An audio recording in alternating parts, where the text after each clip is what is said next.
couple hours. Yeah. Very, very cool. They were very into it. That they believe that it's time for them to start up.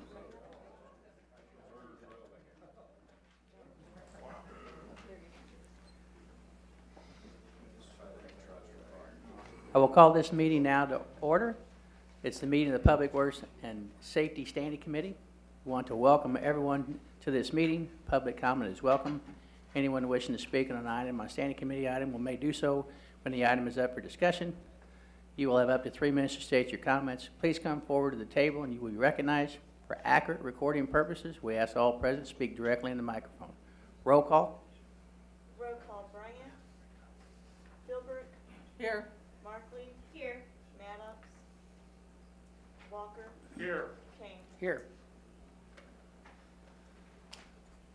Next, we have the minutes from our October 13th, 2014, November 17th meeting. Is there a motion for approval? So moved. All those in favor signify by saying aye. Aye. All those opposed, same sign. Ayes have it. The minutes have been approved.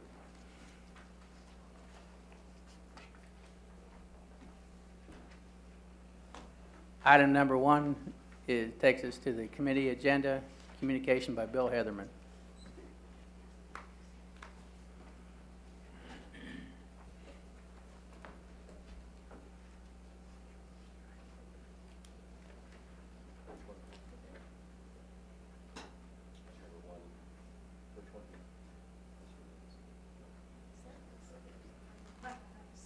It's fuzzy. Thank you. You're fine. The eye doctor says it's not fuzzy.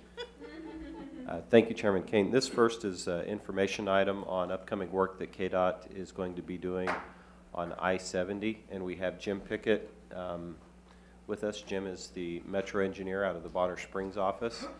And if we could just go to the next slide. There we go. Okay. I'll let Jim introduce the project. It will involve a significant amount of work and detours on I-70, and he's going to give an overview of the work and also the communication and coordination activities that we've had ongoing. Thank you for the opportunity to be here. The main reason that we're here, at least the primary project that I'm here to discuss, is I-70. There's 2 bridges that cross Caw Drive, and if you've noticed, about every year, the turnpike has had to close down lanes, restrict traffic, and do patching, and the conditions of the deck have been continuing to deteriorate. So we've been putting these bridges in for redecking for several years, and we finally, that's expensive enough. You have to kind of save up your money in order to do it, and just to kind of give you an idea, we're expecting to be over $10 million for that portion of the project. Associated with that, since we're going to be affecting traffic somewhat, we're going to do other repair work, and I'll talk about that just briefly. But probably the main reason that we need to talk to you tonight is the effect that we're going to have on traffic. As we're working on the project, we're going to there's 2 phases that we'll be constructing this project on. To give you an idea on time frame, the earliest that the work can start is March 9th, and it had to be complete where it's affecting traffic by December 11th. So it's a pretty extensive time frame. But we'll be maintaining 2 lanes of traffic each direction all during the entire project. But the thing that we're doing is both ramps to eastbound I-70 will have to be closed during the entire time of the project. We have marked with the arrows the detours that we plan on utilizing. For northbound I-635 traffic, we're going to try to catch as much traffic as we can at K32 Kansas Avenue. That traffic that misses that detour, then it'll have to go up, exit I-635 at State Avenue, go south on 38th Street, and then re-enter I-70 at Caw Drive, Park Drive. For southbound, we are going to just have to take them on down to Kansas Avenue and then both of those detours will go Kansas Avenue over to US 69, 18th Street Expressway, and then continue on eastbound on I-70. So those are the things that we've been working with with the Public Works Department, trying to work out what's the best way to handle this, and that's what we've come up with. Regarding a public involvement program, we've had first thought that we would do a mailer, and in later discussions, and actually come out of the Public Works Department, why don't we produce a handout, something that could be taken from door to door. We're going to prepare the handout, and Public Works has offered to distribute that to the areas, to the trucking companies there on Kansas Avenue, and anybody that might be, beneficial to know this information. And then also any other commercial area like the one there at south of, in the area of State Avenue, east of I-635. So just real briefly, that's what I came here to talk to you about. Depending on how you respond to our suggestions, then we'll go ahead and develop the public involvement piece, and we'll get that working and going over the next month or so. So that's briefly what I came here to tell you. Do you have any questions or comments about our project? Any questions? Yeah, probably the major hang-up is gonna be your stoplight there right in front of power plant, right? Is that what you think is gonna be one of your major slowdowns is through there? It's going to be busy. Yep, it's going to be busy. Okay, and so we're not gonna modify how those signals work or anything, we're just gonna let them. Typically, we monitor those things, and we work together with the Public Works group, and make it the best that we can. Okay, so in other words, you're thinking about. Yep, absolutely. Okay, so I'm sorry, I've traveled that area so much, it's like, sorry. Okay, all right. I figured you guys knew what you were doing, but I just had to ask. It's the human part of me. And then the other one that you're talking about with the blue arrows, that's the one where you come back down 38th Street, turn right, go under the bridge, and then make your left to get on to go east. Yes, Okay. ma'am. Okay. Just wanted to make sure that I was in the same area you were. And you think this is gonna be March through December, huh? Yes. Okay. There's a lot of work to be done. All right. Okay. Thank you, sir. Thank you. Yes. If you're coming south then from the Turner area, you're going to have to go all the way up to State and take the 38th Street back to come back east on 70. Would the alternative route for people from the south part, Johnson County and South Wyandotte County, wouldn't that be 18th Street as an alternative, or am I That is confused? 18th. Oh, you mean to take I-35 up to 18th Street? Yeah, take I-35 to 18th Street, or for me, it would be Steel Road to 18th Street and then come north to 70. As Yeah, I know. opposed to trying to maneuver that all the way around and. You do bring up a good point in that all the traffic that's going to go east on I-70 anyway, they just will stay out of that mess and bypass it and go on to 18th Street Expressway. I mean, like Commissioner Markley and myself come City Hall on a regular basis. It seems like the easier route for us would be and people in South Turner would be to move over to 18th Street and come north and hit 70 east there as opposed to this. Or anybody really that uses I-35 should just avoid 635 altogether and go to 18th Street, the 18th Street exit, and come north. We could handle that a couple of ways, but I think it's a very good suggestion. I mean, I think it would move some traffic, although it's probably not going to appreciably affect people until they learn how there's an easier way to go. Okay. And actually, Commissioner, you hit upon some of the same discussion that Jim and I had early on. The main purpose of the sign detour is to catch those people who are not either the first time through or occasionally coming through. And on that, KDOT's experience is it's best to keep to a very clear-cut main route. This keeps them on a state highway most of the way. Folks are going to quickly learn any number of back doors, and those who get familiar with this are going to do exactly what you said. And so that's going to happen on its own, and it's going to be a good thing because that'll take the pressure down on the main detour route. Thank you. I have a question to follow up on his. Okay. So does that mean that you guys are gonna have a notification down on 635 saying, you know, that this eastbound is gonna be closed up at I-70 off of 635, so it already routes them around to 18th Street? That's something we could easily add. And one, as we do these projects, we come up with our best guess in advance of the letting, and then we make adjustments as we go. Well, I know you guys are flexible, but I was just asking that question, especially since Commissioner Walker brought that up with, you know, directing people before they even bother coming up 635 to go east on 70. Let me introduce, if I can, Paul Gripka. He's our field engineering administrator, and he's a key guy in developing these plans, and he had a comment. Thank you. Yeah, we put these together with, you know, the official detour. We always recognize these are the people that are not familiar with the area, so you direct them to the best way you can to, you know, get through. And also trucks, a lot of time they can't take some of the other routes. But we know that the first few days is going to be, it could very well be some kind of chaos, people going all over and finding their routes. Normally after the first week it settles down. But we thoroughly expect that a lot of people will just entirely avoid this area, you know, to get through there, which would take some of the pressure off.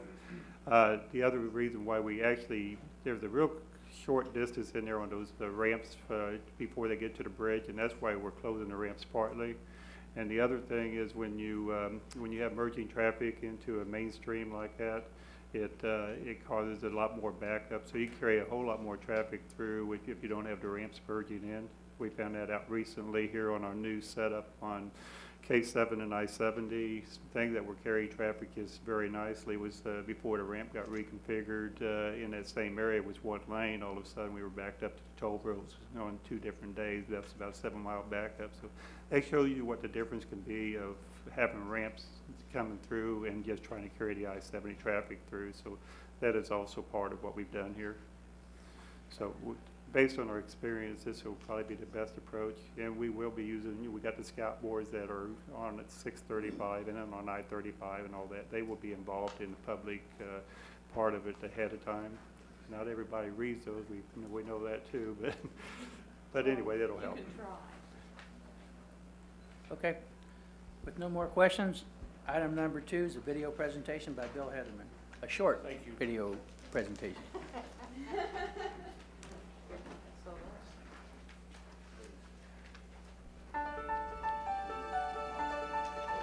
We live at the confluence of two. That's short. It's a little bit longer. This second item, we came here in August, I believe, and shared a little information about the upcoming public outreach program we would be doing with the overflow control program. We are just now kicking off our roadshow phase, and so if you have any community groups, neighborhood groups that you would like us to be in attendance and give our public information message to, you can share that with me. We will get in contact with them and get scheduled up. It is our goal to be on the road, sharing this information high and low. Part of that is to have this video that was put together by our consultant to share the basic information, and as this program evolves over a series of years, we can take this base template and update the message as things goes along. This first video is really intended to help folks understand the big picture of what we're doing with the sewer program and our EPA mandates. And so with that, I'll have us go ahead and play the video. Could we take it from the top? Two great rivers, the Kansas and the Missouri rivers, drew. We live at the confluence of two great rivers. The Kansas and the Missouri rivers drew our predecessors here, and both are vital to our lives today. We use the rivers to transport goods, for our drinking water, and recreation. We can see the value of this natural resource. But what we can't see as easily is the important system we have in place to protect these two rivers and our public health. It is right under your feet. You may not have thought about it. It's our sewer system. Our award-winning system carries wastewater from our homes and businesses to one of the 5 treatment plants where the water is cleaned and put back in the rivers. Wastewater is used water from our sinks, dishwashers, and toilets. The sewer pipes transport about 25 million gallons of wastewater per day in a complex system of 1,100 miles of pipes underground. If those pipes were laid end to end, they would stretch from Sporting Park to Wrigley Field and back. Ratepayers have built the system over the years, and this unseen asset is valued at billions of dollars. Our first sewers were made of brick and installed in the 1800s. Like most river cities, the sewers were built with one pipe that carries wastewater and rainwater. Since both wastewater and rainwater are combined into one pipe, it is called a combined sewer system. This was state-of-the-art technology until about 1940, when cities began using 2 pipes instead. This more modern approach is called the separate sewer system, one for wastewater and a separate pipe for rainwater. Our community has both types of systems protecting our rivers. When the weather is dry, the wastewater goes to the treatment plant, where it is cleaned and put back into the rivers. But when it rains too much, both types of systems can become overloaded, causing diluted sewage to overflow into the environment. Fixing this system is a clear priority for our community and is part of a national effort to protect our lakes, streams, and rivers. A plan to protect our investment in the wastewater system is under development. Citizen input will be important to creating a plan that meets the regulations, but more importantly, meets the needs of our community and our citizens. Ratepayers are making a substantial reinvestment in our aging infrastructure to reduce overflows, renew and repair the system, and protect water quality. The work that needs to be done will also create local jobs and enhance our community. Just as those that came before us look to our rivers to sustain life, we too understand the importance of protecting them by reinvesting in an important, unseen, but vital community asset, our sewers.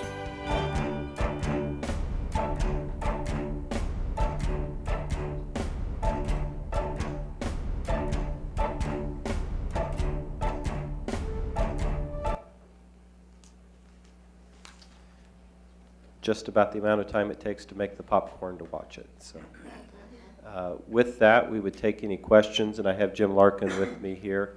Any questions about the video, our outreach plan, or the program that we have coming up? No questions? That item is for information only. Item number 3 is the Stormwater Quality Education Grant.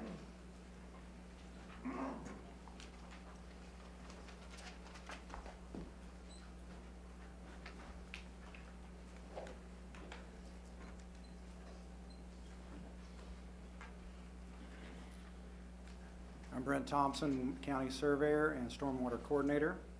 I'm here on behalf of the Stormwater team to brief the committee on a educational program, grant program that we started working on in 2014, and under our Stormwater Management Program and the EPA we are required to implement in 2015. The purpose of this grant is to promote stormwater quality through education outreach programs. And some of the details of the program are we have a $30,000 annual budget for the grant, and what we've done is we've set a ceiling of $5,000 per project for these grants.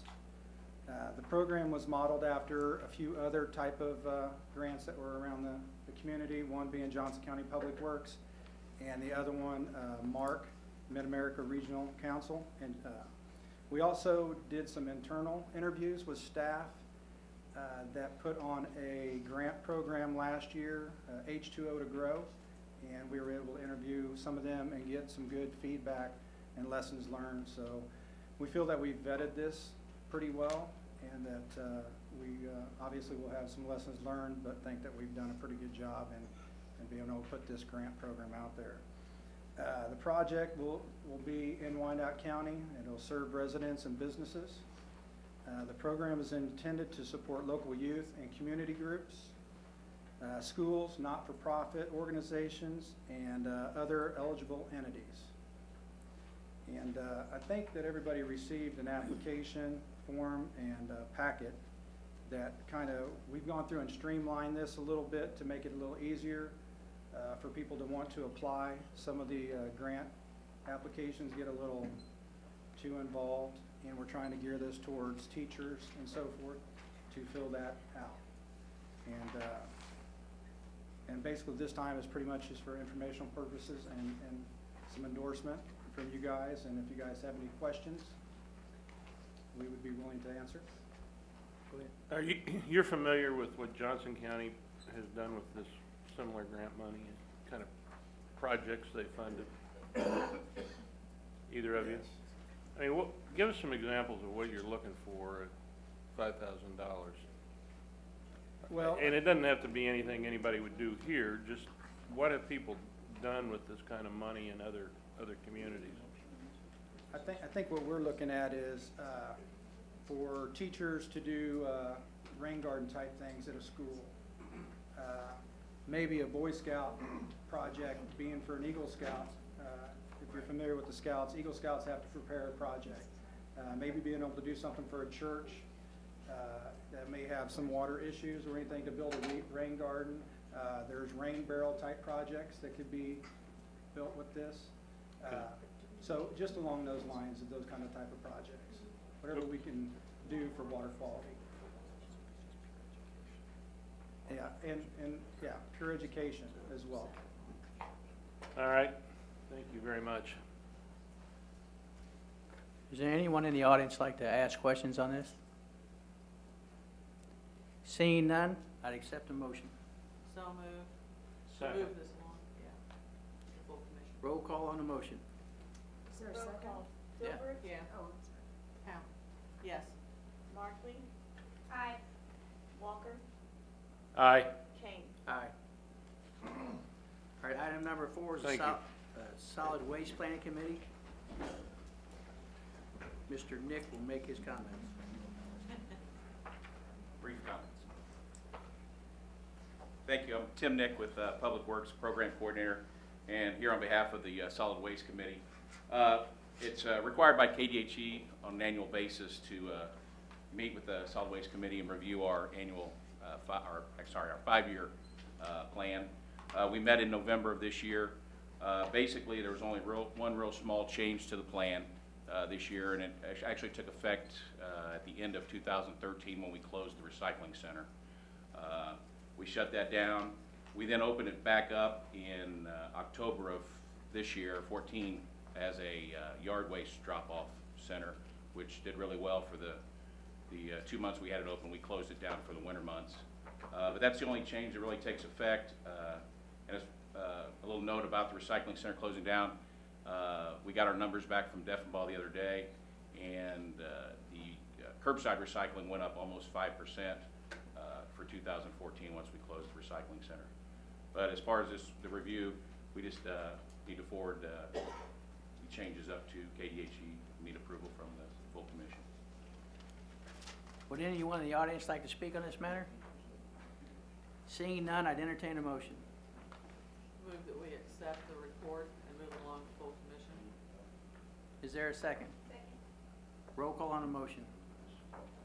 Roll call. Filbert? Aye. Markley? Aye.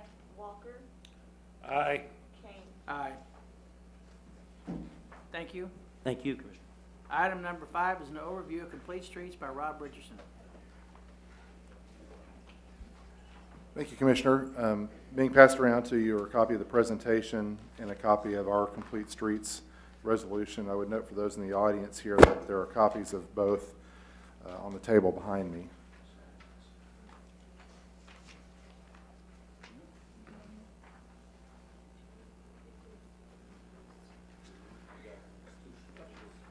I was asked to give you all a brief presentation on what are complete streets and how does it impact our city. And so I'm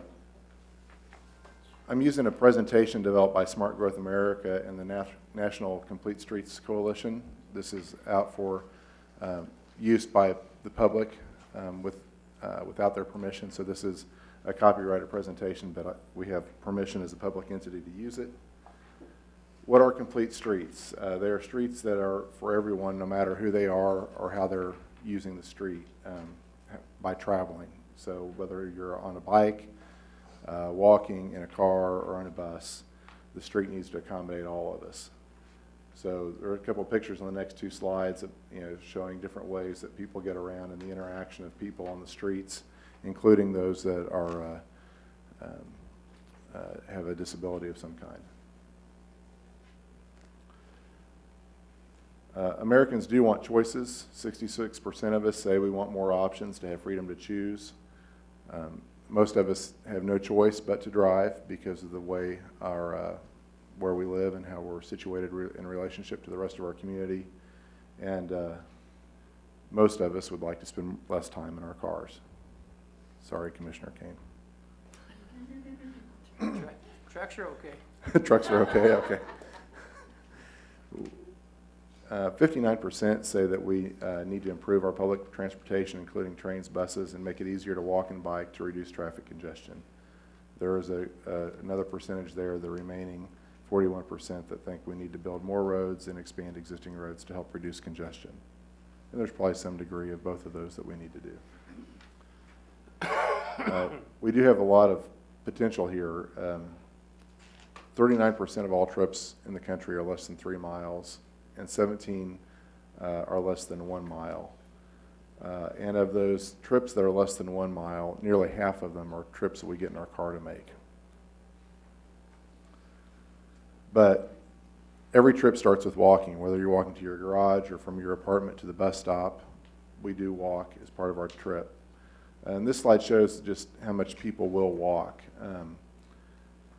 There's a good percentage of us, about a third of us, that would walk a mile or so to work, and about half of us would walk a mile to a church or a school. If you get beyond that, the percentage is pretty small of the very aggressive, more athletic ones of us that would bike or walk 3 or 4 miles to work or church or school. So who would want a more complete street? 47% of older Americans say it's unsafe to cross a major street near their home, and there's a lot of data about wide streets and elderly or disabled folks crossing streets and the number of pedestrian accidents that are resulting there in big wide streets, and the crossing times that you have in the signal phase to walk across a street are often not lengthy enough to allow pedestrians to fully cross those streets. I don't know that we have many of those here, but in the bigger cities sometimes you get that.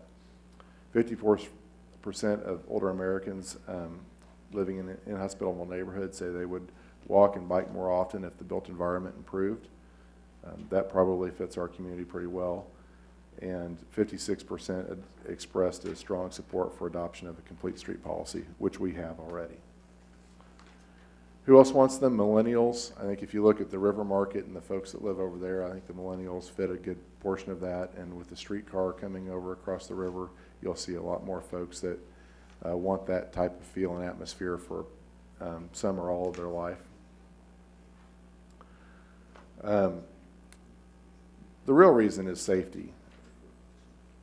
There's a lot of deaths that occur where there's no crosswalk or sidewalk available. And so we need to have a policy that makes sure that we have good places for folks to cross the street where they need to cross. And the statistics are especially bad for people of color, for low-income communities, and for older adults. So if you want to look at the population segments that are really hit by this safety factor, those are the ones. A lot of our streets in our community don't have a sidewalk, and some of them aren't safe to cross on foot because of the signal configurations or the width of the street or some other reason. Many streets, for one reason or another, are not safe for bicyclists. Traffic jams and and arterials and things like that create crashes. This isn't a very good picture, for an example, for our community, but we do have streets that have congestion and have accidents in that congestion. Sometimes we're not inviting for the folks that ride our transit services, and we're still in a program working on improving our ADA accessibility throughout the community.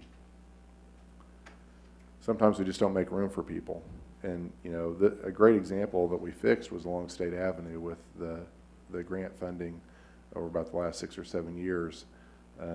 We used to have streets that had this kind of a path down the side of them, and now they have a nice sidewalk for folks to walk on. We did other improvements along that line as well.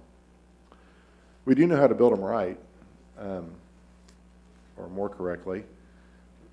And just some examples here, different places where you can see that there's a crosswalk, a bicycle lane, traffic lanes, turning lanes, and they're all distinct and separate and well marked. But we do have some roads that still turn out more like this, and one of the other nice things that State Avenue did is probably our biggest intersection that had that look was 78th and State, and we've made a lot of major improvements to 78th and State to make it safer for everyone. We do have a few of these sidewalks that come to an end, but we're working on that. And once again, this is an ADA issue that we're working on throughout the community. The solution is a complete streets policy, which we have, and you have I've provided a copy of that to you. And basically, we make sure that the entirety of the right-of-way is planned and constructed for all that are going to use it, so that it's safe to operate a vehicle, so it's safe to be on your bike or to walk, to get on the bus, and that they all can interact together in a safe way. It takes a high level of policy direction and a high level of pre-planning. These don't happen by accident. And we kind of change the way we think about this every day. How do we build a street? Mr. Heatherman, Mr. Tobin, and before them, Mr. Roddy, worked on this and several of our new street projects to make sure that we had a better street outcome. Now, to make every street the most ideal complete street is very expensive, and we know we can't do that, but we have a policy that lets us decide what facilities are important on which street and what are the primary safety mechanisms we need to look at and examine on each street.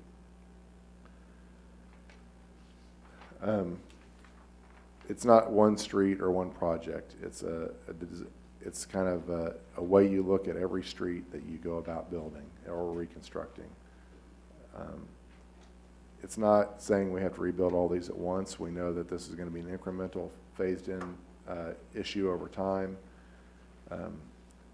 And there's, you know, it's not a silver bullet because we have all these other issues that we have to deal with around what's around the street, environmental concerns, and how much traffic's actually in the area. You know, and the next few slides are just going to go through some different types of streets and how you might consider them to be a complete street. Here you see a rural road with a side path. In some communities, you can share the streets because the traffic volume is low enough, and if it's signed properly. You can narrow the streets down. This is kind of a Main Street issue. This might be what Minnesota Avenue could look like. We have a center median and we have diagonal parking, but once it's fully constructed, then there would be the bike lanes adjacent to the traffic lane with the parking closest to the sidewalk. And then more urban streets. Traffic calming devices. And so you have a lot of different ways to calm traffic, whether it's texture or a speed table or I'd rather have a roundabout than a traffic circle, but. That's your opinion? And then we have buses and rapid transit. You know, our Connect system is our most rapid transit. And then there's ways to work within each neighborhood to make the street more friendly for the neighborhood and to prevent some of the cross traffic and through traffic in a neighborhood. And we've done that in St. Peter's Waterway Network neighborhood. We've done some work in there that helped calm the streets to make them safer and more complete just by how traffic can circulate the neighborhood.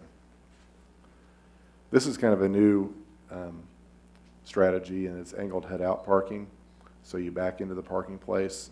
You have to do a backup maneuver one way or the other, and so you do this at the beginning instead of at the end. We don't have any of this in the city right now, but it might be something that's proposed in the near future. And there's different, many different bike ways and how to do bikes. You can have a separate cycle track, which is where you're fully separated by curb from the traffic and the parking, or bike lanes, and several others. There's the roundabouts. And then paving shoulders is another way to do it. I'm using their presentation, sir. I'm not really intentionally bringing that up over and over again. And there's links here for more information on this. And then the committee that put this together, our ability to use the copyrighted presentation. That's what I prepared for you this evening. Once again, I provide you with a copy of our policy that we're currently using. And I would encourage you, if this is a topic of interest to you, the Smart Growth America and the National Complete Streets Coalition, they have more material on their website. I downloaded a presentation of other communities that have complete street policies, and the number's growing. In 2011, when we adopted ours, there was a couple of hundred complete street policies, and now in 2013 there were over 600. And so we were kind of at the front end of that curve with our policy. And you know, I think that's a good place for us to be. We weren't the first ones to adopt it, but we're working through to make our community better and how we build our streets. So this is sort of my question out of all this. We do have a policy in place. Yes. How does that policy work? How are we using it? Because I think that's the question that really brought you here for the presentation. Right. Although you've sat out a couple of times, you've been on our agenda. We sort of pushed you out a little bit, but That's my bad. but I think the question that originally brought you here is the question of when we do a new development, when we do a new neighborhood, how does this policy fit into that, and are we using it the way that we should be, or that we intended to be when we adopted it? Let me talk about that in two parts. One is the streets that the city is reconstructing, and one the streets that are being funded by private development as development occurs. I would say the best example of how private development does streets in a commercial area would be the Legends, because we have sidewalks on both sides of the street. They're separated from the traffic by landscaping median. We need to do something with bikes there. We haven't done anything with bikes there, but there are some folks that are talking about that. The folks that did the Legends apartment would like to see us put bike lanes to the Village West area so that their folks can ride to the jobs that are nearby, and the entertainment and other things there. When we looked at 39 Rainbow, when that project there at 39th and Rainbow came forward, we looked at the sidewalks, the turning movements, the pedestrians that are in that area. We looked at the transit in that area, and there aren't any we didn't provide for bikes on Rainbow because we think there's alternate routes that would be better for bikes than on Rainbow, at 39th and Rainbow in particular. The slope's not conducive to bikes and high traffic right there, so we think we'll find a different way around that. When so when we go to rebuild a street, and probably the only we have two examples, State Avenue and Merriam Lane, that we've really undertaken a major reconstruction. And State Avenue was planned before we had this policy in place, and so it does a pretty good job with most things but the bicycle. And then the other one, Merriam Lane, that has kind of a long history that started out of the idea of just paving the shoulders that were already paved and using them as bike lanes, but then when the whole street really needed to be rebuilt anyway, it turned into a more complete street. And when it's done, it will be a very complete street. It will have parking and bike lanes and sidewalks, and it'll be a very complete street. On the private side, we haven't had a lot of private streets built since we initiated this policy. You know, we initiated this somewhat towards the middle of the recession, and so we haven't had a lot of new subdivisions come in.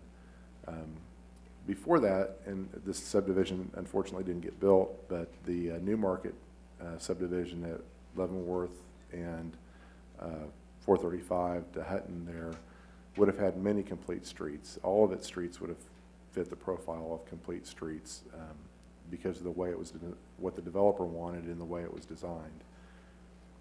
I would say in most of our subdivisions, we have a sidewalk, and a lot of those are low enough traffic that, you know, it's kind of a shared situation. And then once you get out onto the main road, and sometimes within some of the subdivisions, there's a long main road where we may want to look at a bike lane or something that's more significantly signed, but we really haven't had those issues come up since the policy was in place. We're working on 98th Street, and due to budget constraints, we're kind of making that a complete street in phases because we couldn't afford the sidewalks in the first phase, but there's not really a lot of traffic along there right now, and as development occurs, it will have the capacity for making that a more complete street. But once again, the planning for that street was really done prior to the complete streets policy. So we're pretty new into this, but that's how we would use it and how we have used it. Any more questions? No, just a statement. So I know that Bill Heatherman's right in the middle of planning, and it'll be going on for a while for Leavenworth Road, and I'm sure that he's planning on having all of that complete streets. And I guarantee you, speaking for those people that live along there, they're going to be a bunch of happy campers, that they're going to have places to walk instead of pushing baby strollers up and down Leavenworth Road, which is very dangerous. So thank you for adopting the complete streets, you know, and following that along. Thanks, Rob.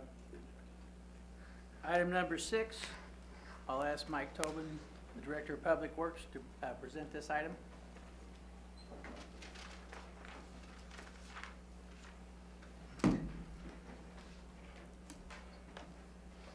Commissioners, we're here tonight to talk to you about a project that's been a part of the long-term CMIP for both the fire department and water pollution control, public works for a long time. Not to be redundant, because you've already approved the project, but both of these divisions are large. They have sprawling operations, and two key parts of their operations are located in non-central, often isolated parts of the county. This project was envisioned not only to centralize some of their operations, but to put them in a place where they could respond better to the public. At fire, the main response would be the repair of their vehicles. They wouldn't have to traverse all the way. Everybody wouldn't have to go east to Fairfax. With water pollution control, their maintenance crews are dispatched across the railroad tracks down in Ohio. Railroad tracks that are often blocked by trains. This project was approved.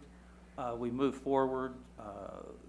The site selected preliminarily was out at 82nd Riverview, on property that we own, and you approved the budget at $4.25 million. As we move forward in the design-build process, it became apparent quite early that that budget was not going to meet the needs of these two departments. And the reason I'm here tonight is to update you on that and present some options to you. As you know, water pollution control is, well, let me back up. The Fleet Center sits, that you're all familiar with, on 22 acres. It has roughly 200 and some employees in it. Water pollution control has 70 some employees shoved into 3.5 acres with close to 60 to 70 pieces of equipment. They're running 3 different operations out of there: construction, sewer maintenance, and flood pump maintenance. They need room to grow, plus with more federal mandates coming, those operations are going to expand. The fire department currently has, well, they've been living out of storage bins that have been stored at various fire stations throughout the community. They're doing all their maintenance on vehicles right now at Fire Station 15. They have vehicles stored at different fire stations throughout the community in a non-central manner. This project, we believe as a staff, and Ron Stitt, staff engineers here with me, we believe that we need to adequately fund this project in order to move forward. The three options that we would present tonight for you to consider is one, of course, is we could move ahead as you've already approved it at $4.25 million. Two, we could move ahead with the project with the understanding that the funding would be increased as we moved into the budget process and the revised 2015 budget. Or option three, we could wait and just move this into the revised budget process. Obviously, as a staff, we would prefer option two, but we're here for discussion and to bring this before you all tonight and to get direction. I would be happy to answer any questions. How much? The total budget number right now is closer to $6 million. Okay.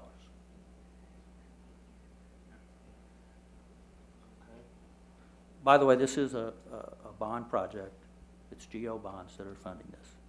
And one thing I forgot to mention was on the fire side, if you will recall, they did have an adequate facility that we moved them out of when Schlitterbahn moved in.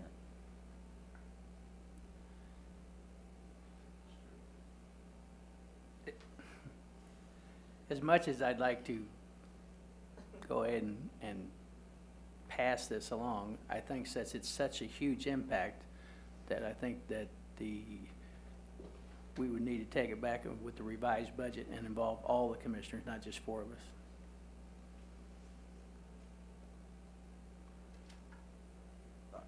I agree with you, Commissioner, in that it is a big project, and it's one that we want to do right. You know, we don't want to go in there and not have a successful project because, first of all, we don't do this very often. In my 40 years here, we've built one such facility like this, and it took over 30 years to convince them to do that. With the revised budget, will the site remain the same? Is that big enough to accommodate what you want to? Oh, yes, more than big enough. So we're really just looking at the funding to make the facility adequately sized, or? That's correct. I have a question. So how does that, since you're going to do GO bonds, how does that affect us on how much per year more we're going to be putting out? Any idea for the payments? It would be roughly $1.5 million over 20 years, whatever that works out to. So Probably around 30 to 40,000 a year. that would. That's more of a question for Lou. Well, I know it is, but you brought it to us and dumped it in our lap, so we're going to obviously ask about money. That's our jobs. And so that would, so approximately between $30,000 and $40,000 Be my closest guess. a year. Debbie, Wait a minute, we've got an expert. That might be on the high We side. have the second expert. There we go. It'd probably be about 75,000 on the principal amount. Per year, so we're adding another $75,000. And that's exactly why I think we need to take it to the revised budget. You know, if the other commissioners were sitting on a committee and made a $70,000 move on our part, it might rattle our baskets a little bit. I mean, I want to do it, and I know we need to do it, and we've abandoned them, but as we prepare for this budget already, we've run into some budget overflows. When were you going to start, when was construction scheduled to begin? We had hoped to be in the dirt before the end of 14.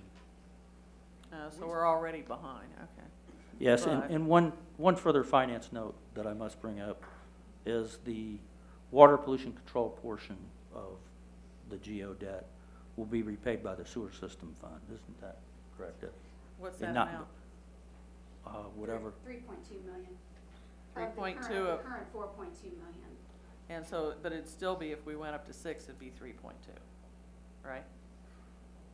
That's what I'm asking. No, it would be, it's not a 50-50 break on the funding of the project.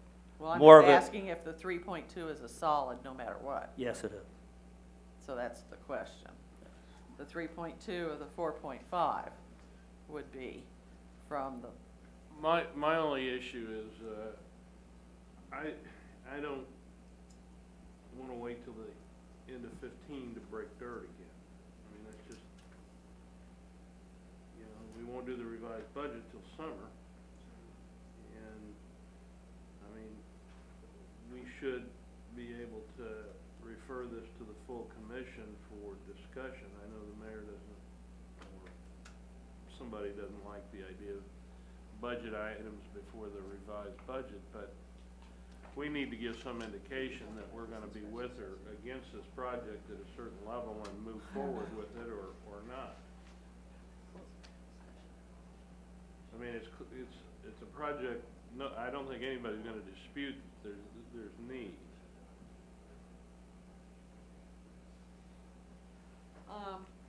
would you, okay, so as I understand it, it's possible that we could talk about it under special session, under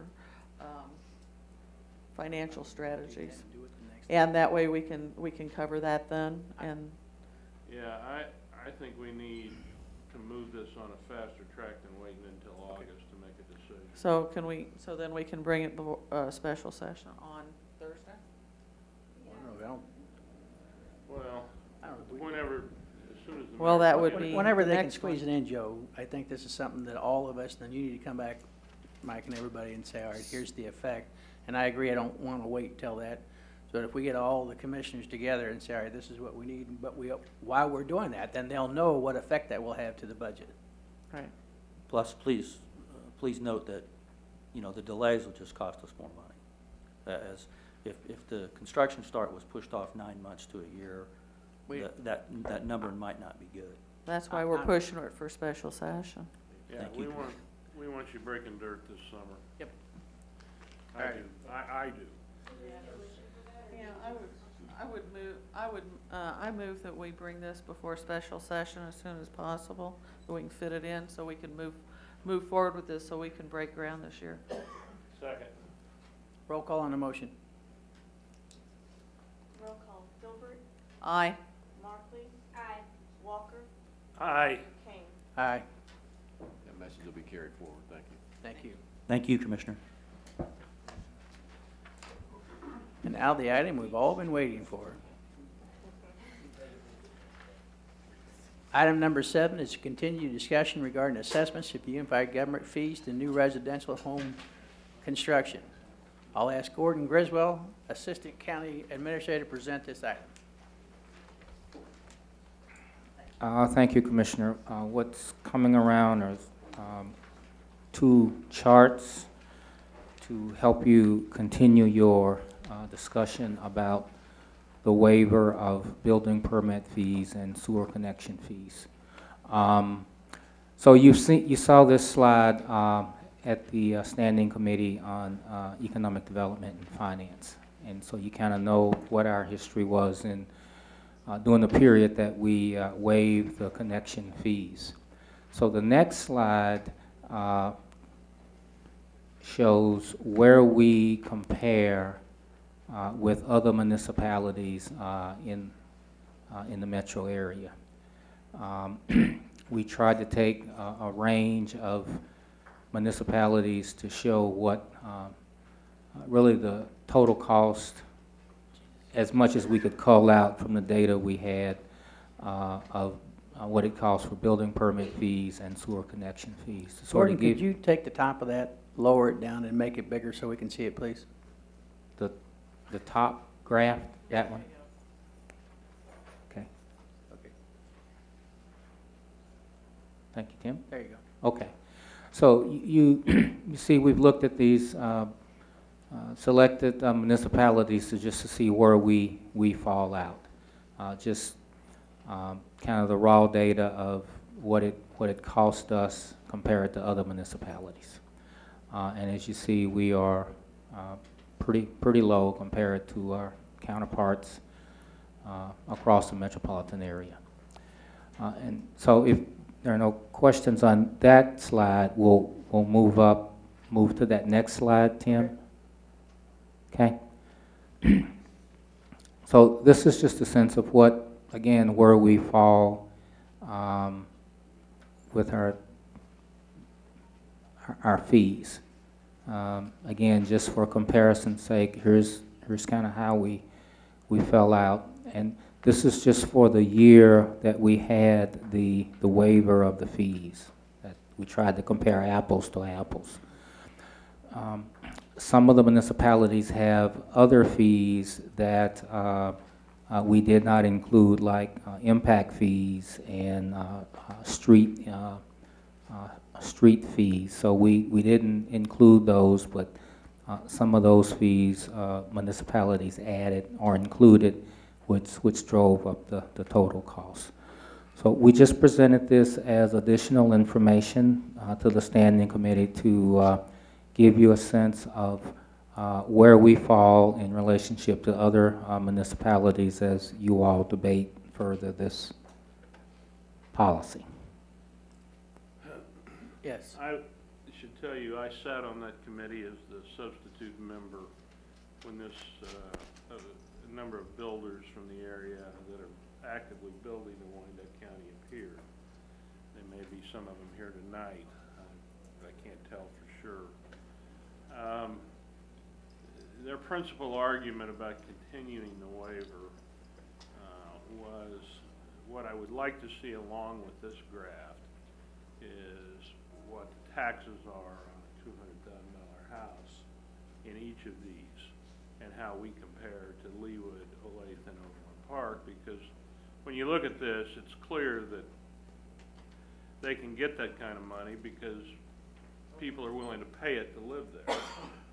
And the idea of us waiving our smaller fee had more to do with the concept that our taxes on a $200,000 house, just as an example, are significantly higher than it would be in Leawood, Olathe, and Overland Park. Now, to what extent that's true, I can't tell you, because other than knowing that they are higher, friends I have that live in Johnson County and what they pay for more valuable of a house, which is less than what I pay.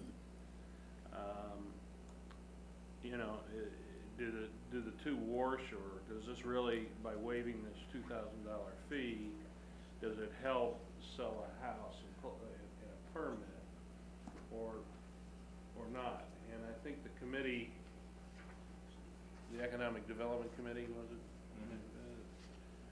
Recommended approval of this and forwarding it to the, well, I guess to us, although That's correct. didn't remember it was going here and then. They threw the bone our way. Well, I think they just wanted to make sure that it crossed all the commissioners. All the commissioners passed. Now, I didn't have trouble with extending it another year because we are showing an increase. Now, is that increase related to the waiver of the fee, or is it related to the general uplift of the building malaise that has, you know, afflicted us for the last 5 or 6 years? I can't answer that. I think I just wanted to clarify from the last standing committee meeting that this got punted over here. There was no approval or no recommendation of approval. It was more of they wanted. Well, of course. There was just a punting. But this was the next opportunity to bring it up because it was the building season, and so they wanted this discussed by the commission sooner rather than later. So it was given to this committee for us to bring further information to. Aren't we going to have to ultimately, as the full commission, have it now punted to the full commission for a decision? Yeah, absolutely, yes. Yeah. This was. I think they want a recommendation. Well, I'm prepared to recommend that we waive the fee for another year, evaluate it as part of the year-end process well in advance of the end of the year. We're already doing this at a time when building permits, I assume, would have been pulled in January and paid for building that would occur or start maybe in 2 months. So is that a motion, sir? That is a motion. Second. All right, go ahead, I Nancy. was just going to say, to clarify, the motion is we extend it for the year and discuss it as part of the budget? Well, So that next at whatever year we're not time, Next I year don't we want to don't wait discuss until it. January of next year to discuss waiving it again. It needs to be on the administrator's calendar for either strategic planning or budget or sometime in October, are we gonna extend it yet again another year? And maybe that the full commission meeting, we can compare what taxes would be on an example of a home. I'm not sure in Leawood there's many $200,000 homes, but. All right, before we do a vote, there were, okay, Jody, go ahead. Well, staff did want some clarification if you were going to make a motion to extend the waiver. Is it blanket, all new building, or there was some discussion among staff whether it's already platted areas that are in the works that you want to give them the benefit? I'd call on Rob Richardson. He can, there are different categories that you could extend the waiver as opposed to making it blanket. I think you should talk about that and at least consider it. Well, for purposes of sending it forward, I'm making it blanket. Well, can Rob explain what the two differences are? If he must. Please do. Go ahead, Rob. It's not that he's advocating one or the Well, other. it's not like we don't understand, Jody. Well, I don't understand. That's why I'm asking him. I'm more than ready to listen. All right. Please, Rob. So there are subdivisions that are preliminary platted and subdivisions that are final platted. And the subdivisions that are final platted have had the streets put in already. And the way this exemption was originally passed was for those streets that were already built where that big investment had been made to help fill those up. Last year we had 2 new subdivisions, extensions of existing subdivisions with new streets that were approved to be built. And so do you want to extend that to those newly platted, final platted lots where the new streets are going in, or did you only intend for it to be to the lots that were final platted as of, when the recession started? That was our primary question, I think, but a blanket's a blanket. We understand that. My intent was to give everybody who's going to build a new home in this calendar year a level table. Now, what I understand is that would not be a level table if it's already been platted. They're going to end up paying more for their lot and connections than the guy who now comes in and pulls the permit and plats the subdivision. Is that I think it'd right? be the opposite of that. That the existing final platted lots would get the exemption. And if you were going out and building a new street and a new subdivision, a new street, then that would not get the exemption. When we don't have any position, we just want to make sure, because there was some language that was confusing to the staff in the original resolution to whether or not this would apply to that new subdivision that was extended with a new street in the last year. And so what you're saying is that yes, it would. And so, I mean, that would be the direction I'm taking. Well, for me, I wanted it to be a level table for every builder and every buyer. Okay. I don't see it being level unless we do that. All right, before we vote on it, there were some people that wanted to talk. Did you still want to talk? Because the ball is rolling the way you want. Oh, yeah. All right, come on up.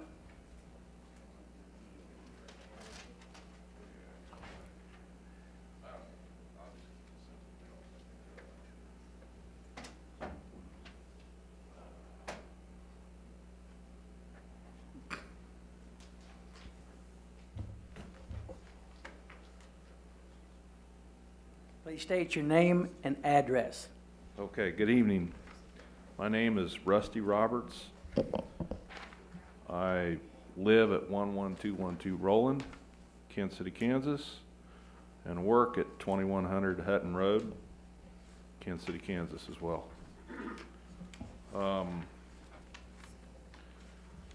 Family's developed a long time in Kansas City, Kansas on residential and commercial. And I'm just going to keep this real simple. Out of the whole Kansas City area, Kansas City, Kansas has roughly about 8% of the population. And right now, as far as the building permits, we're right around between 3 and 4% of the whole city as far as building permits. So we're way behind. We're losing business. We're losing new home buyers that we should be getting. They're going elsewhere. So it's pretty simple when you do the math that way. You know, instead of looking at all the comparisons and the taxes and this and that and whatnot, but we're falling behind, and that's about all I want to say. Do you have any questions? Nope, I don't. All right, Merle, Bland? Thank you. Okay. Does anyone in the audience want to speak against this particular item? Seeing none, roll call on the motion. Roll call. Gilbert. Aye. Markley. Aye. Walker. Aye. King. Aye. Now, that's going to be referred to the full commission. Yes. And we'll have, It will be on consent agenda. If you want discussion, someone will have to pull it. well, someone will if they want it. I want to see you guys build lots of homes this year, so I don't look like a fool at the end of the year for pushing that.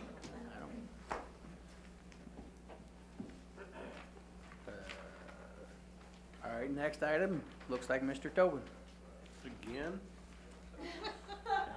This is a crowded agenda tonight.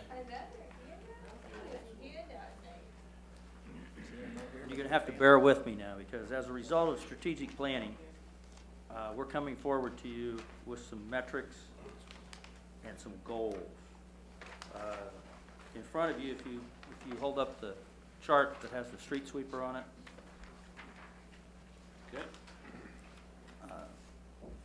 The street division of the Public Works Department operates a street cleaning program, as you well know, and all of you are familiar with.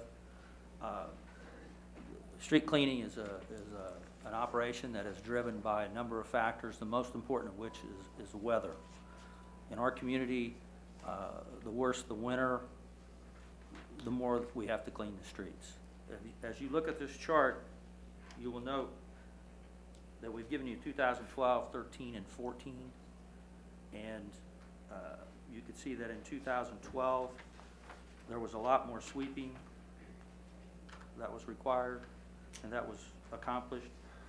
And that was the real bad winter, if you will recall. And also to note that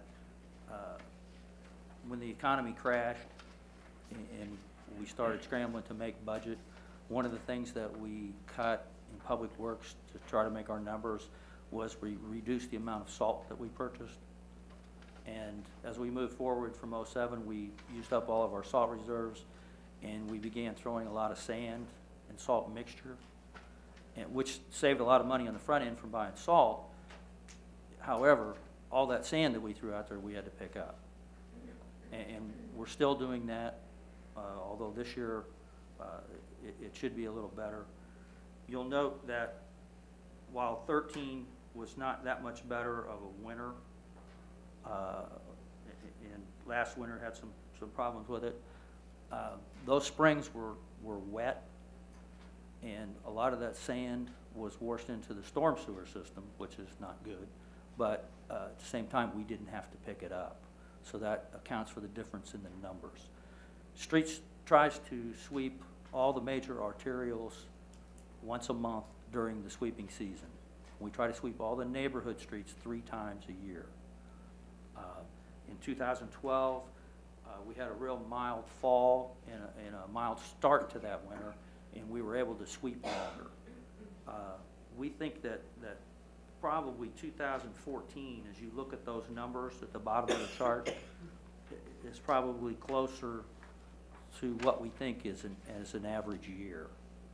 And we're going to keep track of these numbers, and we'll come back and report to you and let you know how we do with that. The street cleaning is not an inexpensive operation, and when we have to do more of it, those costs are driven up. Also, in 13 and 14, there was not, street sweeping was reduced a little bit by the fact that the mowing programs fell so far behind because of the amount of rain that fell. And we shifted employees over to the mowing program to try to pick up and help out on those sides. But again, we'll keep track of that and keep you posted. We will update you at some point during this year. I'm not sure what that schedule will be yet. Second chart that we gave you has a graph with it also. When we consolidated all of fleet maintenance and moved into the new building in 2001, one of the things that we implemented was a vehicle management information system. And this is a system where every mechanic has a workstation and we track all of his work orders. There are two types of work orders that the system tracks. One is scheduled and the other is unscheduled. Scheduled work orders are basically preventive maintenance, PMs, or warranty work, or the type of work where you would have normal replacement, such as the mileage that would wear out tires, et cetera, et cetera. The unscheduled work orders are the work that's done by the mechanics where you have an aging fleet. Again, if you look at the numbers, you'll see in 2007, when we stopped meeting our replacement schedules with the capital equipment purchases, you'll see that the unscheduled went up and continued to increase. A good number for your fleet is to try to keep the unscheduled at 70% with the scheduled at 30%. Before the economy crashed, we had achieved that. We had got down to about 69 and actually in 67% in 2006. But as you can see, since we quit buying new police cars, et cetera, the number has increased. Our goal is to try to get back to 70% by the end of 2016. We will keep you apprised and let you know how we do this. And by the way, Fleets is a 24/7, 365 operation, and their primary function is to keep, first of all, public safety, police cars and the ambulance, mobile at all times. I know this was a lot of stuff here, but any questions? Seeing none? Oh, do we have? I was just going to say really briefly, you outlined sort of your goals as you were speaking to us, but I'd like to see just a summary of what are the goal numbers for each of these, so that we can kind of have that in our back pocket, so when you come back to us next year, midway through the year after that, we can look and say, here's our graph, here's what we said we were aiming for, where are we? And also along with that 70 whatever percent, what kind of money are we talking to bring it back down to 70%? What do we have to do? What are we talking about in a perfect world? What do we have to do to bring those numbers back down? How many vehicles would we have to buy versus just taking care of the ones that are falling apart? Just questions like that is what would come to our minds. How about if we put that in a communication and send it back to you guys? Perfect. Thank you. Thank you. Thank you for your time. That's the last item on this particular committee. By the way, Tim Nick did all the work on this. I want you guys to know.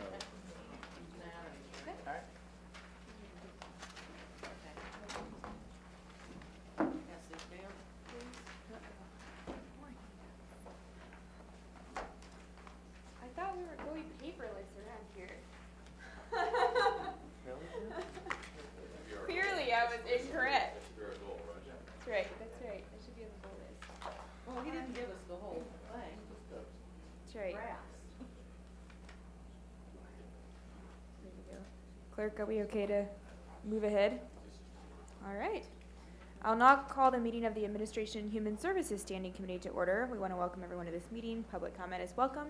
Anyone wishing to speak on any item on the Standing Committee agenda may do so when the item is up for discussion. You'll have 3 minutes to state your comment. Come forward to the microphone so you will be recognized. We ask all present to speak directly into the microphone. Roll call. Roll call, Filbert, Here. Kane, Here. Maddox, Walker, Here. Markley. Here. Next, we have the minutes from our October 13th, 2014 and November 17th, 2014. Is there a motion for approval? Second. There's a motion and second. All in favor signify by saying aye. Aye. Opposed, same sign. The minutes have been approved, although I only heard one aye. Sorry, mine was loud. That takes us to our committee agenda, and item number 1 is a report by the County Administrator's Office on the status of several study RFP activities that are underway or planned. Joe Connor will present. Thank you, Commissioners. Joe Connor, Interim Assistant County Administrator. This was a report that was requested previously, and just from all the different activities from the budget from last year on different study activities that we are currently undertaking. So I broke that down in 3 different ways. We've got completed, those that are in process, and those that are in development. So without going through, I mean, I'll answer questions on each one individually if you'd like, but I just would kind of hit the high points on the report. So the only one that's completed to date is the multipurpose event center. That was when we worked on during the summer. We got the final report out to you late October, and just so I wanted to make sure on the key dates part that notice has been given to the Hollywood Casino for their hotel project to get that started. So based on the study results and based on that information, they got enough information to move forward. We started the clock ticking with them to break ground based on the previous agreement. That's 90 days from them, from that day. It was 100. 100 days, Mm-hmm. okay, thank you. That notice was given mid-December. Okay. So the in process, just going down that list, we've got our employee compensation, the CVB Wyandotte Chamber consolidation, our fire service study, the county fair, which was asked for in the budget, the employee health clinic, occupational health services. That's an active group that we're working on through a contract negotiation as we speak. Our hotel brokerage service, which has to do with the Hilton Garden Inn and the Reardon Convention Center. The Sheriff's Office Adult Detention Center, that RFP is nearly complete. And the Tri-City Multimodal Redevelopment Plan, the Quiet Zone around K32 through Edwardsville and Bonner Springs and KCK. Those are all in development at certain phases. We expect almost all of those to be underway before the end of this calendar year, and a lot sooner, sooner rather than later. But those are all the ones that are in process. The only one that's planned at this point is on the police services. And we talked about that previously with you about starting later in 2015 as the new police chief was coming on. The 1st of 2015, we didn't want to hit that person with, here's a welcome to the job. Now you got to start a police study. We want to do that in the second half of 2015, and so that one's still being planned and is on the police chief's radar screen. Oh, So, I have a question about when you mentioned the quiet zone. How far east does that extend? well, that's a question I'll have to get back to you on the specific details, unless Rob's here and he can answer. The grant from Mark starts on the east side at the Turner Diagonal, I believe, and goes. On the east side of the Turner Diagonal, okay. At the east end of the project is the Turner Diagonal, and then Okay. goes all the way into Bonner. Okay, that's great. Of course, I would want to know that. Yeah, okay. Thank you, that would. I believe that, I'll check to validate that, but I'm pretty sure that's the. Yeah, I think that's correct from my discussions with Commissioner. So from the Walters. east side west to, okay, that's great. Yep. Thank you. This item does not require action. Are there any additional questions? Hearing none, we'll thank Mr. Connor for his presentation. Thank you, Commissioners. Item number 2 is a presentation by Renee Ramirez, Director of Human Resources, regarding proposed changes to comply with federal regulations and Department of Labor regulations for the Family and Medical Leave Act as amended. She is making her way up here.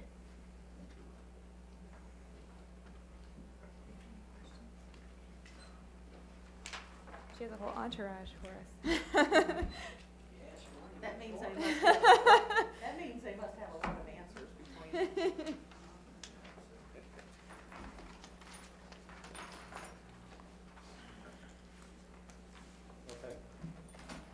What? You guys are killing me. There's like a whole tree here.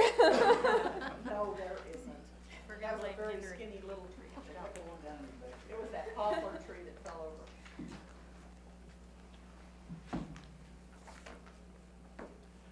What I've handed out to you is a Family and Medical Leave Act policy that has a few changes from the one that was attached to the RFA. I went back through the regulations and made a few changes to make sure that we were kind of paralleling the language there. And I'll point out most of them are not major, but there are a couple. They're in yellow, highlighted in yellow in the copy that I handed out to you there.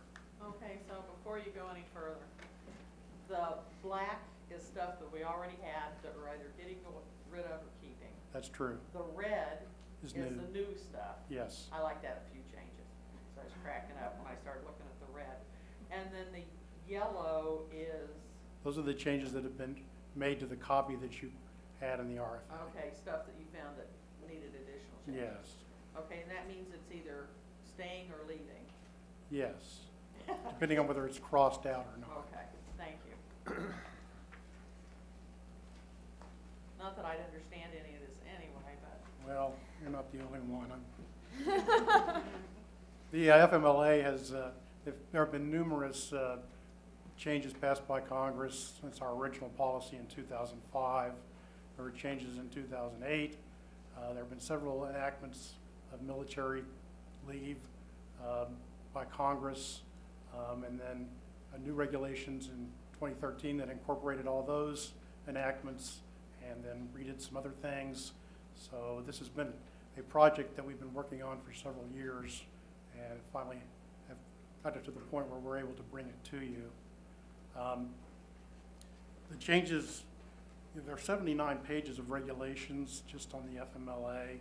This policy is a lot longer than our old policy, but it's a lot shorter than the regulations, which I kind of consider an extension of our policy. So we tried to keep it relatively brief. A lot of the additional length is due to the military provisions, which were not in our policy in 2005. They didn't exist, and they've since come down, and they're lengthy, and there are a number of definitions that deal with military leave. So we've tried to put those into the policy, at the same time keep it relatively short. Are there a lot of, this is probably a question for Renee, are there a lot of operational changes that come with this, or is this more just a matter of making our language match? No, this is more of just making our language match. The entire time when the regulations were changing, we continuously practiced what the regulations stated. I do have, do you mind if we just take a question about, like on page 13, relationship and paid leave? On A, for instance. So reading that over, when it says paid leave that is classified as FMLA, leave constitutes part or all of the 12 or 26 weeks. So is there like certain things that allow for 12 weeks and certain things that allow for 26 weeks, and they fall into those two categories? Do you really mean or do you really mean somewhere in between there? Well, most FMLA is for 12 weeks. There's one category of FMLA regarding military caregiver leave that is 26 weeks. Okay, so it's directly related to those Yes. two. That's why I'm asking. And that's all in the I believe first you. part of the policy. I believe you. I believe you. I just wanted to make sure that as I read this, that, you know, that's exactly what the case was. I appreciate that. Thank you. I know I was nitpicking, but it was, hey, I might as well find something to ask you a question about. Okay. There are a couple of changes that I thought I would bring to your attention that I've made to the copy that you had in the RFA, and one is on page 7. There's a subsection 9 there. One of the issues that we have is if we give someone FMLA, can they go out and work at some other job while they're on FMLA? And our sick leave policy says if you're on sick leave, you can't work somewhere else. And you know, we've incorporated that language from our sick leave policy into 9. We initially went beyond that to cover some additional types of leave, for example, for newborns, to adopt a child, and said, well, if you're on that kind of leave, you can't work during your regular hours. I'm not comfortable that that provision is supported by the regulations, so at this point in time, we've taken that out. If we do decide to go that direction, I think we probably need to look at some of our other policies as well, so that they're all together on this. So that's why that change was made, and that's one of the main substantive changes. The other change that I would point out is on page 13, on 5A, which is the provision that you were just asking me about. Initially, we had excluded compensatory time as leave that had to be taken before unpaid FMLA could be taken. And that was based on the regulations as they existed before 2013, but looking at the 2013 regulations, we can require compensatory time to be taken as well before someone is eligible for unpaid FMLA. So we went ahead and struck the language for compensatory time out of I want that. to translate that real quick. What does that mean? Well, basically, FMLA leave is unpaid, but the employer can require the employee to use their paid leave time before they take any unpaid FMLA leave. Okay. So under this provision, before an employee can take unpaid FMLA, they have to exhaust their vacation, their sick leave through FMLA. So basically, you're on FMLA, but you're burning your sick leave, you're burning your vacation, you're burning your comp time, and only after all those things are exhausted can you just take unpaid FMLA. So the idea is we want them to use their leave if possible so that we can reduce their leave banks in conjunction with So the in other FMLA. words, if they have 12 available, then, and 8 of it can be burnt up, and then there's 4 left of unpaid. Right, Okay. right. Thank But you. they have to take the unpaid, or they have to take the paid first. Right. That's the requirement. Thank you. I glanced through this, obviously I haven't read the entire thing, but it does suggest that we're required to grant, is it federal regulation that we're required to grant leave for the placement of a foster child? Yes. Interesting. Okay, thank you. I don't have anything further unless there are questions. This should bring our policy pretty much up to date with the regulations as they exist now. Move for approval with the changes the staff made. So moved. I mean seconded. There's a motion and a second. Roll call on the motion. Gilbert, Aye. Kane, Aye. Walker, Aye. Markley. Aye. Thank you guys all for coming. Thank you. Item 3 is a presentation by Terry Breckeisen, Interim Director of Public Health, regarding approval and acceptance of a REACH grant from the CDC. REACH stands for Racial and Ethnic Approaches to Community Health. Hi, Terry. Hi.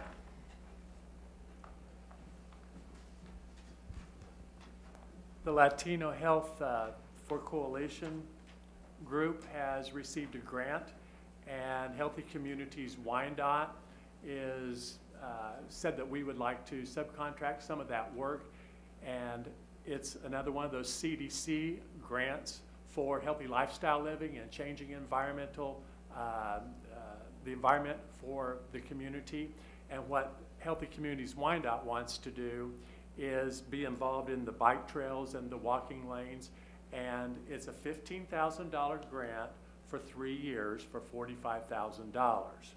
And then we will do yet to be named activities, which include enhancing the bike trails and the walking paths, publicizing them, making them more aesthetically pleasing, maybe putting some park benches in there, and so maybe getting an advocate for some activities like a friend of the trail or something like that. So it's yet to be determined activities that Healthy Communities Wyandotte feels like that they would be good at, and so subcontracting with them, they're happy to have us do that. Awesome. Questions? If not, we will need action on this item. Move approval. Second.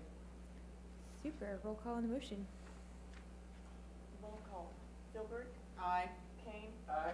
Maddox, Walker, Aye. Markley. Aye. Thank you very much. Thank you. Item number 4 is a review of the ordinances regulating vending machines, which was requested by Commissioner Walker. I don't know who is presenting. It says Ken Moore, but I don't see him, so I'm guessing it's Jody. He did not brief me on this. I think what he has done is attach the existing ordinances as they are, and I think before staff will draft an ordinance, we need direction about what you want in it. Rob Richardson, Director of Planning, is here, and these are ordinances in Chapter 27, which is the planning chapter, and he would be able to speak to these.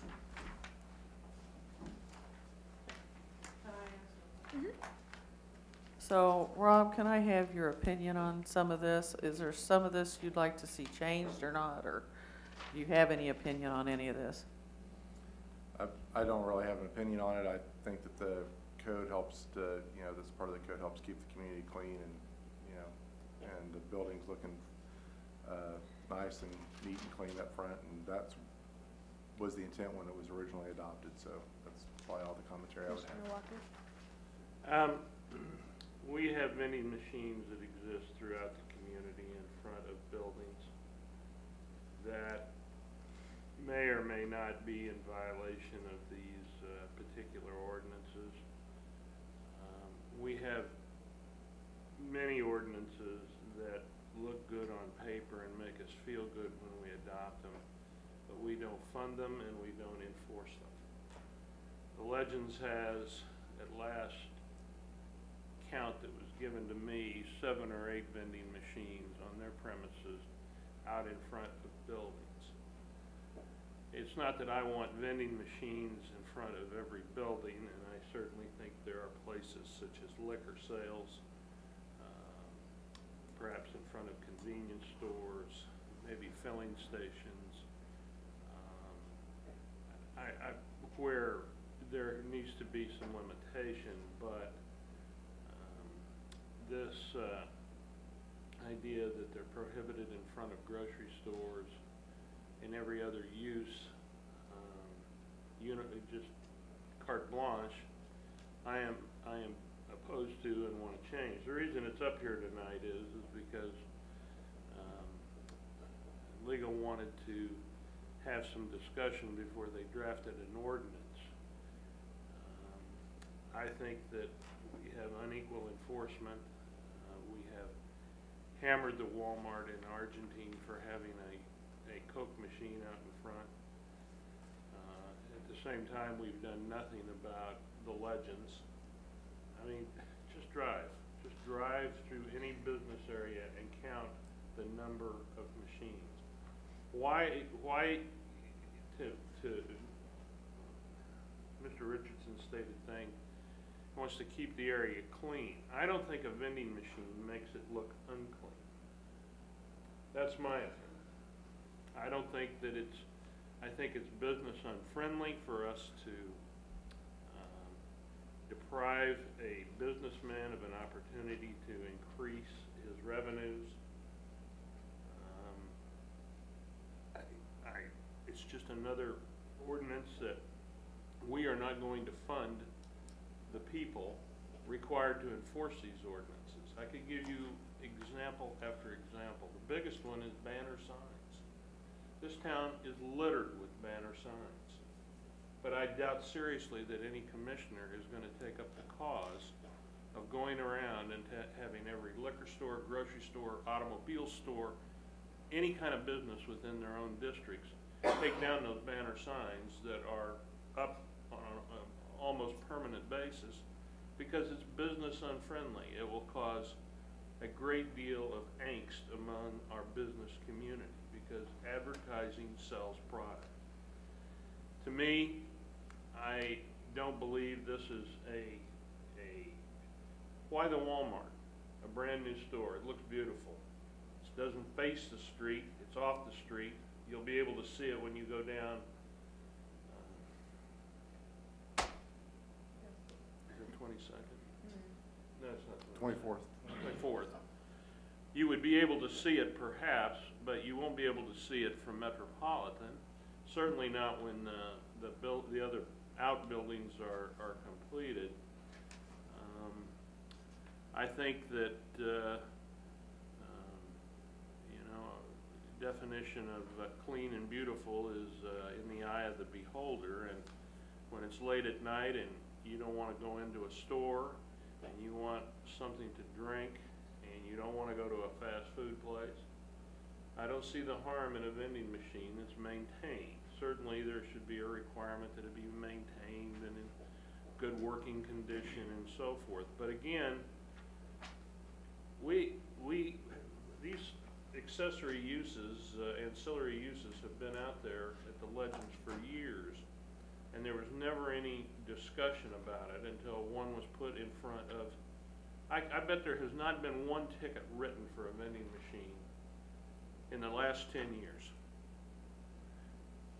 Am I right or wrong?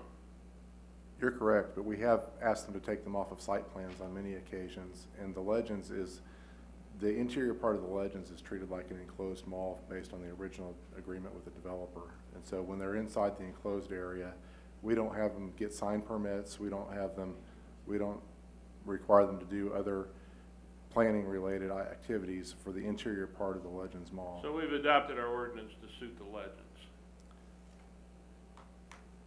Okay. I have a couple of comments when you get through. No, I just want to get on the record. Sorry, there's nobody for me to tell that I'm going to talk next, so No, that's not I just get to jump in. I feel like there are kind of two issues here, and one is whether or not our ordinance should apply the same throughout the county, and currently it's obviously has some differences related to the overlay districts and other issues. So that's one issue. Do we want it to apply the same throughout the county? And then the second issue of how we feel about vending machines generally. For my part, I think it should apply the same throughout the county. I just think it's easier. It's easier for us to enforce. It's easier for the citizens to understand where the vending machines can be and can't be if it's the same for everyone. Also for me, I don't mind vending machines. I think particularly in our areas that have bus stops, especially bus stops that are well used, it's actually an amenity, because a lot of times if you're waiting for the bus, you don't necessarily want to go back into the store. You're afraid that you're going to get stuck in a line or something's going to happen and you're not going to get back out to the stop in time. So it's easier for someone to run up to the front of the store and grab a pop out of the machine or a water out of the machine and run back to their stop. That may apply differently in different parts of the city, because not all areas of our city use our buses equally, but I think particularly in those areas it can be a big benefit. So I would be supportive of an ordinance that is across the board in our county, but with limitations, as how Walker expressed. There are certain limitations that will keep our sidewalks from being too cluttered and from cutting off walkers and not allowing transit the way that we want it to be allowed. Commissioner Philbrook. Oh, I thank you, Madam. So I believe it should be the same across the board, all right? But my reservations come with, we're already not funding things to be taken care of, looked at, code enforced, and we want to put something else out there for code enforcement to have to go through and say, you're not maintaining this when it's sitting out there and it's getting torn up and broken into all the time, because it will be, okay? I mean, I wish that in a perfect world that nobody's going to come along and break into one of these machines, but I will tell you that they are definitely a big target the minute there's a chance, and if you almost have to have it guarded. I think that's probably one of the reasons why, and I'm not making an excuse for them, okay, because I don't believe they should have them outside either, is that they are patrolled regularly, and they have TV cameras all over the place, and if you were to try to break into one of those machines out in the Legends, your face would be, easily seen, or you'd be found quickly. But to just put them randomly, outside, I think we're asking for another source of police action on a regular basis, that there's going to be a lot of calls on it. I hope I'm wrong, okay? But I really see that as a big possibility. And that's all I have to say on that. Okay, I would say two things, just sort of piggybacking on that. One is that I think, assuming this moves on to the full commission in one form or another, I would ask Jody or someone in legal to be prepared to talk about what our code says, because I'm guessing our code, as far as code enforcement, already addresses dilapidated equipment in some form without us passing something new that says we can't have dilapidated vending machines. I'm guessing it falls under existing law.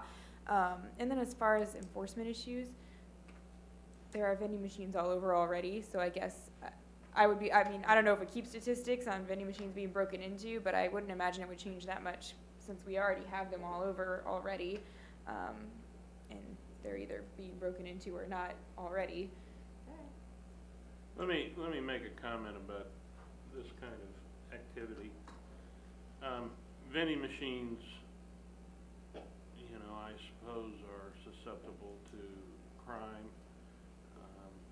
But you go to these various grocery stores that they vend, if vending is used in the sense of to sell. My grocery store, apart from having 2 outdoor Coke machines that have been there more than 30 years and never been moved, they also vend wood, they vend garden plants during the summer, they vend propane, and they vend piles of salt, dirt, and various sort of sundry gardening supplies. You'll find that at Quick Trip. You'll find that at almost every convenience store, that they're selling something out on the front of their business establishment.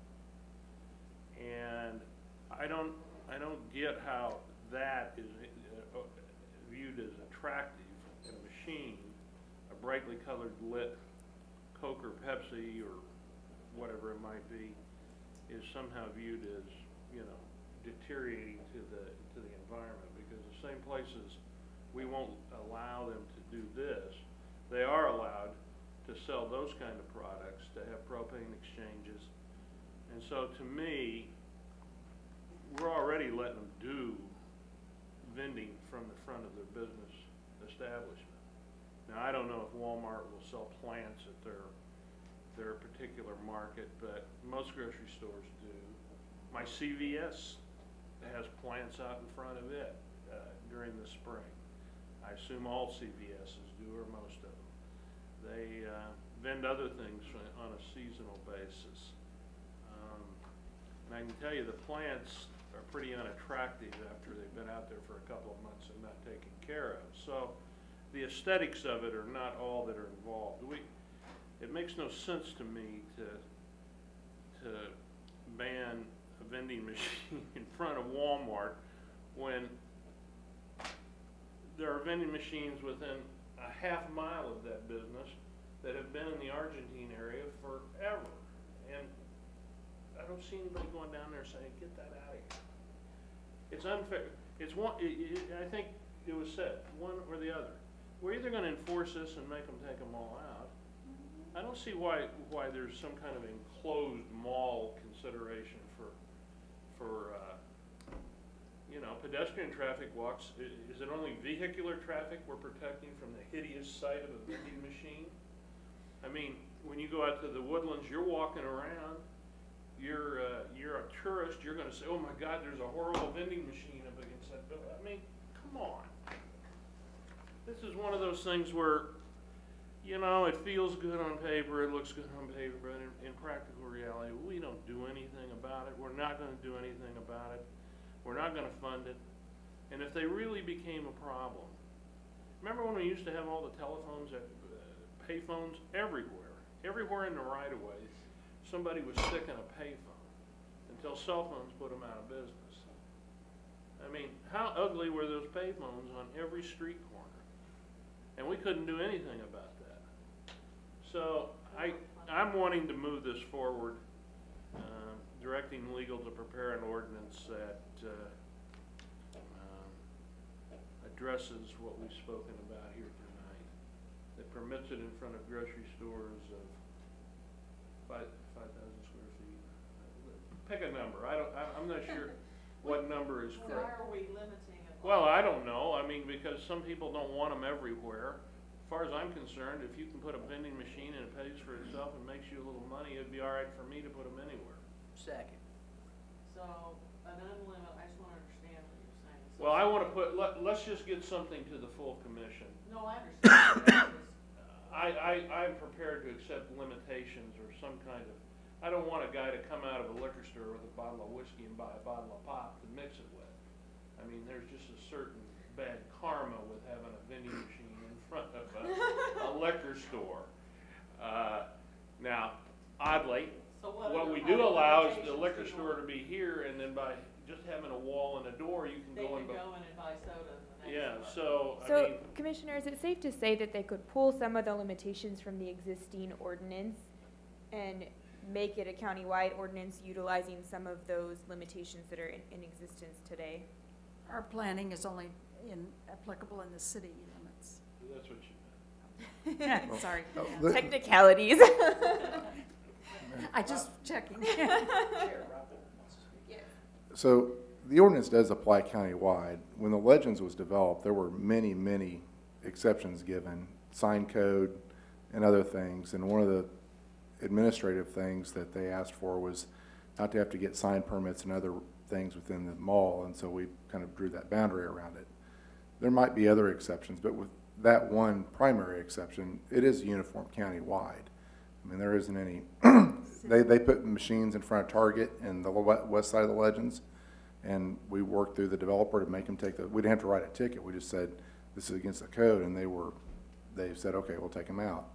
And they wanted to make sure they were within their limits and where they put them inside the Legends.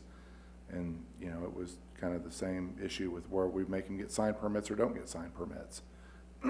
For instance, where Outback was and Jose Peppers went in, they had to get a sign permit because it's on the outside. But if you're inside where Eddie Bauer went in, they don't get sign permits. They follow their own design regulations because it's interior to the mall. And so that's the only real exception to it being countywide that I'm aware of. There might be something else, but it wouldn't, I mean, that one's the most significant and noticeable to a large number of people.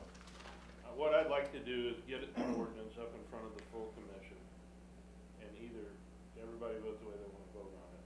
I know how I feel about it. I don't think we interfere in the operation of business constantly and make it difficult when we ought to be making it easier for business people to work here. Rob's a good planner. Planners they go to a school that tells them, teaches them various things, and I understand that. And I don't know that in all circumstances that point of view would be wrong. I think it's wrong for Kansas City, Kansas. And, I think it's wrong for the businesses in this community to be deprived of an opportunity to enhance their revenue. Just my opinion. Now, other people may disagree, but at least if we get it up for a vote, we'll put an end to it one way or the other. So, Commissioner, I have a question for you. So, if this blows up in our face, we put it through, and in a couple of years, it looks like there's been a pot shot, at our community with all kinds of weird-looking stuff out there, and we decide, maybe we don't like this overall. It'd be okay to go back and revisit this in your mind and maybe reconnoiter? Well, I don't know what you mean by all kinds of weird stuff. But well, I don't know yet because I'm not there. I mean, we have difficulty. One of the most progressive cities in the country allows food trucks to take one of their parks, Portland, Maine, Oregon, and park there every day in the middle of their downtown where other competing indoor capital-heavy restaurants are, and sell food from all parts of the world. And they don't think that is ugly. We have trouble letting one food truck park in our ugly lot. Okay. So I just have to say that once you're going to get tired of me before I'm gone saying I doubt it. One size does not fit all. What works in Portland, Oregon, or in Leawood, or in Overland Park may or may not be the model that Kansas City, Kansas ought to follow. And just because Overland Park is this shining star of the metropolitan area, well, I don't think to some people, doesn't mean that we're any less so because we allow a vending machine in front of a grocery store. I think we need to move forward on it and let the whole commission either up or down an ordinance, and we can always restrict it at the council meeting. Jody. I wanted to know if the motion is to direct legal to draft an ordinance that permits vending machines in front of grocery stores, if that can be interpreted under the code. Is grocery stores a defined term that we know what that I'll have to look that up. Well, okay. I don't want necessarily a grocery store that is a convenience store. You just want Well, see, they make their money selling pop on the inside by the individual bottle. Not all grocery stores can you go buy an individual bottle of pop. They might have a restaurant inside there where you can get a drink or beverage, but this is going to be a nightmare working this out, huh? I'm just trying to get as much direction as I can at this meeting. Is that clear as mud? Well, Is it? Rob will look it up and see if it's enforceable, if we can work with it. If not, he'll bring something that would work. Okay. Perhaps. We have a motion from Commissioner Walker, a second, I believe, from Commissioner Kane, correct? Correct. Roll call on the motion. Roll call, Gilbert, Oh, I want to see where this goes. Kane. Aye. Walker, Aye. Markley. Aye. Now, if I understand correctly, just for the record, so you all know, once we approve an ordinance, we'll have to send it to planning. And it'll have to come up from the planning commission back to us. Okay? Is that correct? Is that correct? Yes. Yes.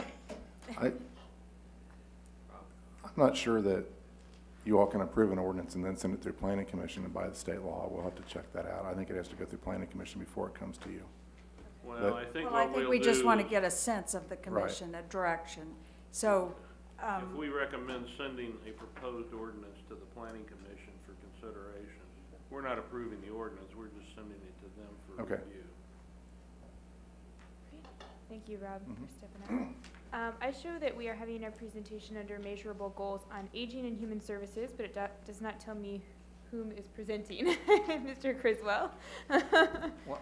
Well, I have more paper, Commissioner. We ran out of time, so. So what I have are a goal for the Human Services Division and a goal for a part of the aging.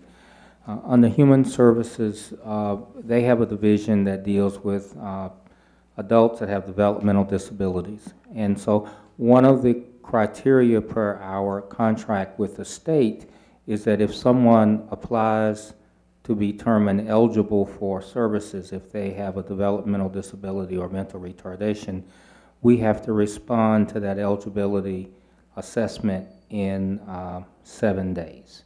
So that's per our contract, and we comply with that now. So we have a way to measure it and so forth.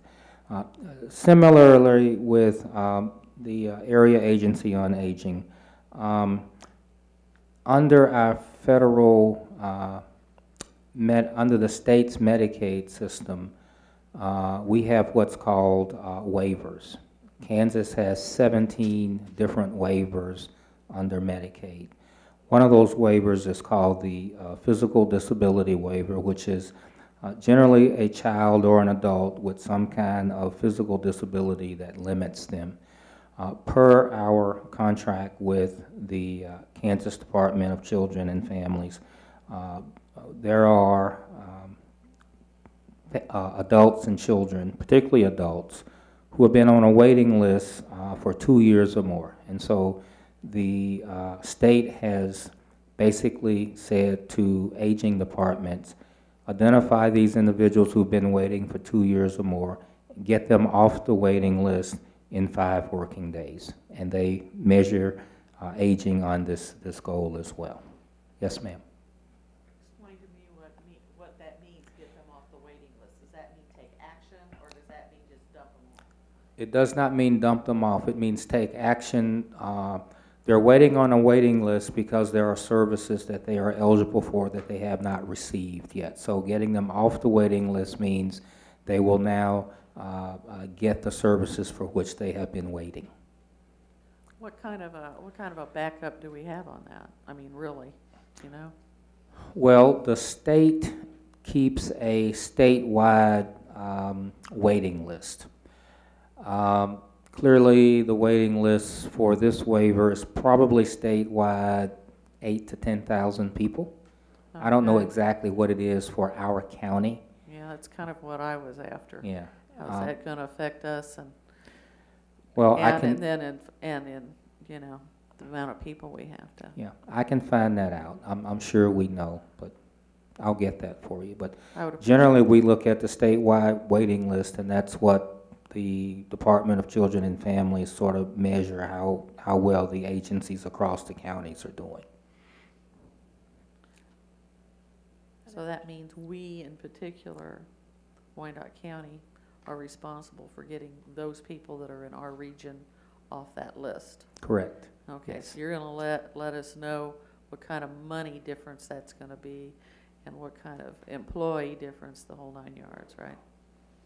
Well, Or do I'm you gonna, think it is? And gonna- if you think it is? I'm going to let you know how many people in our county are impacted by this 2-year waiting list. Now, just because you get off the waiting list doesn't necessarily mean you are employable or you can go to work. It may mean you may need services like homemaker services, or you may need transportation services. But I'll get you a number. Yeah. Yeah, give me a little bit more definite information. I appreciate that. Thank you. Okay. That's all I have, Commissioner. Any other questions? Thank you, Mr. Criswell. That was our Thank you. final item for the night. We are adjourned. Joseph?